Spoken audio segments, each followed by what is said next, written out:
In the grand tapestry of existence, the whispers of hidden truths can alter the course of destiny.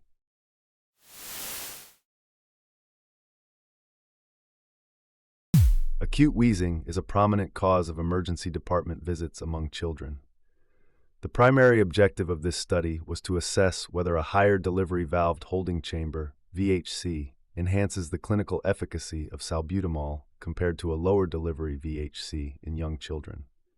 This randomized clinical trial included children aged 6 to 48 months, experiencing moderate to severe wheezing with a respiratory distress assessment instrument, RDAI, score of at least 6.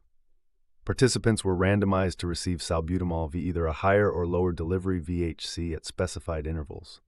The primary endpoint was the RDAI, score post-treatment, and its change from baseline. Quick take. The study aimed to compare the clinical outcomes of high versus low delivery VHCs in administering salbutamol to young children with acute wheezing.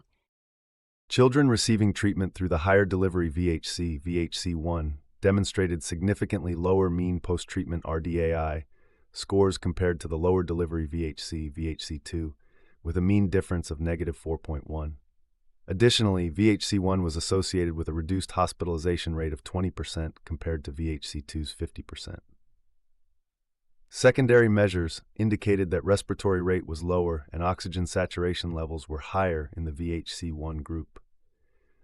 The authors conclude that the choice of device significantly impacts therapeutic outcomes and recommend device-specific guidance in inhalation therapy. Quick take. The higher delivery VHC improved outcomes in young children with reduced hospitalization rates and better oxygen saturation. Short quiz, clinical vignette. Question. A 24-month-old male with moderate wheezing presents to the emergency department.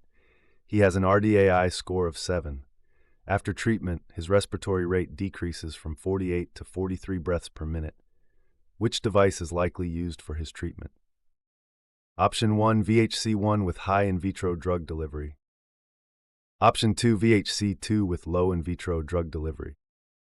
Nebulizer without VHC. Option 4, dry powder inhaler.